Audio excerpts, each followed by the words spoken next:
আসসালামু আলাইকুম দর্শক। উত্তরা রাজলক্ষ্মীতে দেখুন কিভাবে ফুটপাতের দোকানগুলোকে উচ্ছেদ করা হচ্ছে এবং এই দোকানগুলো কমপ্লিটলি অবৈধ এবং তারা ফুটপাতে মানুষের অসুবিধা করছে।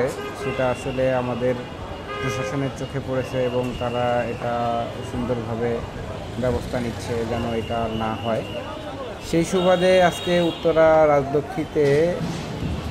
রাজলক্ষ্মী কমপ্লেক্সের সামনে যতগুলো অবৈধ দোকান ছিল বা ফুটপাতে যে দোকানগুলো ব্যবসা করতেছিল, প্রত্যেকটা দোকানের ব্যবসাকে বন্ধ করে দেওয়ার জন্য বা ফুটপাত ক্লিয়ার করার জন্য সরকারিভাবে এখানে ম্যাজিস্ট্রেট, এখানে পুলিশ, আনসার সবাই সম্মিলিতভাবে এটাকে কাজ করে যাচ্ছে। অবশ্যই সেজন্য ধন্যবাদ দিতেই হয় যে আসলে আমাদের যোগাযোগ ব্যবস্থার জন্য তারা অনেকটাই তৎপর।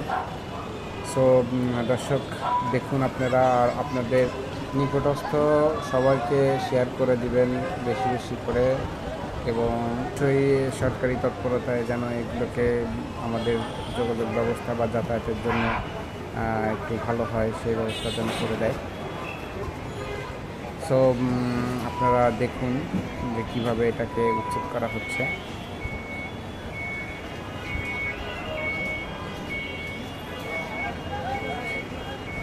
ধন্যবাদ দর্শক, পাশে থাকবেন, সাপোর্ট করবেন, আমার চ্যানেলটি সাবস্ক্রাইব করবেন। নিয়মিত এই টেকনোলজি এবং আধুনিক সব কাজকর্ম নিয়ে আপনাদেরকে আপডেট দিতে থাকবো। আশা করি আপনাদের প্রত্যেকটা ভিডিওতে আপনারা উপস্থিত হবেন। ধন্যবাদ সবাই।